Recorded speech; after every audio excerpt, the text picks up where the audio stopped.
असल में लोगों को जीवन में दो चीज़ों की बड़ी ज़रूरत होती है, पहला है भोजन और दूसरा है प्यार। आज के समय में भोजन केमिकल्स की वजह से, मिलावट की वजह से जहरीला होता जा रहा है, जिससे लोग मर रहे हैं, बीमार हो रहे हैं।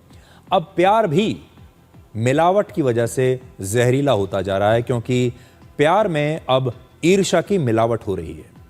तो जैसे खाने में केमिकल्स की मिलावट है, वैसे ही प्यार में ईर्ष्या की मिलावट है, दिखावे की मिलावट है, जिससे प्यार सच्चा नहीं रहता। पिछले हफ्ते पंजाब के मोहाली में एक घटना हुई, हत्या की घटना, जो बाकी बड़ी बड़ी खबरों के बीच दब गई, और उस समय हम आपको इसके बारे में बता नहीं पाए क्योंकि बहुत कुछ चल रहा था। लेकिन ये बहुत ही चिंताजनक खबर है जो आज मैं आपके सामने उठाना चाहता हूं, क्योंकि अब देश भर से हमारे सामने ऐसी खबरें लगातार आती रहती हैं। तो 4 जून को पंजाब के मोहाली में 34 साल के एक व्यक्ति ने बड़ी बेरहमी से 29 साल की एक लड़की की उसी के ऑफिस में जाकर चाकू मारकर हत्या कर दी। ये दोनों एक ही ऑफिस में काम करते थे, काफी समय से रिलेशनशिप में थे।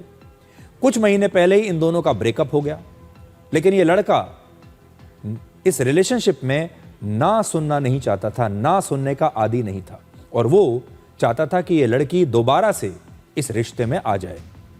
लेकिन जब लड़की ने मना किया तो इस लड़के ने उसी ऑफिस में इस लड़की की खुलेआम चाकू मारकर बुरी तरह से हत्या कर दी। लोग देखते रह गए। ये तस्वीरें उसी दफ्तर की हैं।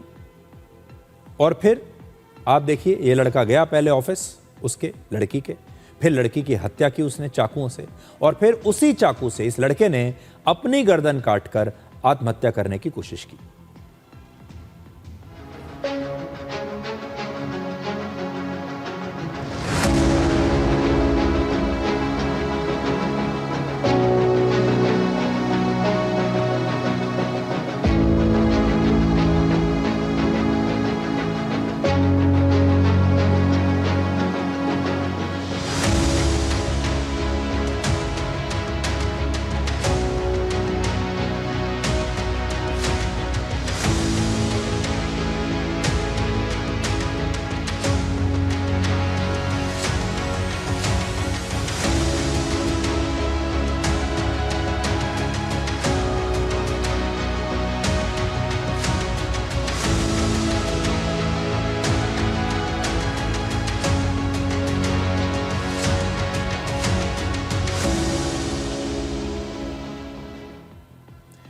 ये जो तस्वीरें आपने देखी, इसमें दो बातें सामने आती हैं। पहली बात तो ये कि ये लड़का दफ्तर में गया, दफ्तर में उस समय और भी लोग थे, लेकिन किसी ने भी लड़की को बचाने की कोशिश नहीं की। ये कैसी विचित्र बात है।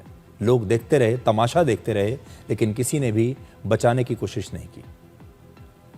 अगर उस समय वहां मौजूद लोग थोड़ी हिम्मत दिखाते तो इस लड़की की जान बच सकती थी। दूसरा, इस घटना ने एक बार फिर से उस सवाल को जिंदा कर दिया है कि नो का मतलब नो होता है। जब दोनों का रिश्ता टूट गया था तो वो दोनों अलग अलग रह सकते थे, लेकिन लड़का इसके लिए तैयार नहीं था, और शायद आज भी हमारे समाज में लड़की को ना कहने का अधिकार नहीं है। मोहाली की यह घटना बताती है कि जब प्यार के साथ ईर्ष्या होती है, ब्रेकअप होता है, तो उसका अंत कई बार बहुत खतरनाक हो सकता है। नेशनल क्राइम रिकॉर्ड्स ब्यूरो के मुताबिक प्यार की वजह से, नाकाम मोहब्बत की वजह से, प्यार में ईर्ष्या की वजह से हर साल औसतन लगभग 1,500 लोगों की हत्या हो जाती है और 7,000 से ज्यादा लोग आत्महत्या कर लेते हैं। तो आप सोचिए, लगभग एक देश में 10,000 लोग मारे जा रहे हैं, चाहे वो आत्महत्या कर रहे हो या हत्या हो रही हो, प्यार की वजह से, रिश्तों की वजह से। हमारे देश में रिश्तों की परिभाषा बदल रही है। आजकल कई ऐसे लोग हैं जो किसी से प्यार करते हैं तो उसकी जिंदगी पर अपना अधिकार समझने लगते हैं, और जब रिश्ता टूटता है तो बर्दाश्त नहीं कर पाते, जिससे वो प्यार करने का दावा करते हैं, फिर एक दिन उसी की हत्या कर देते हैं।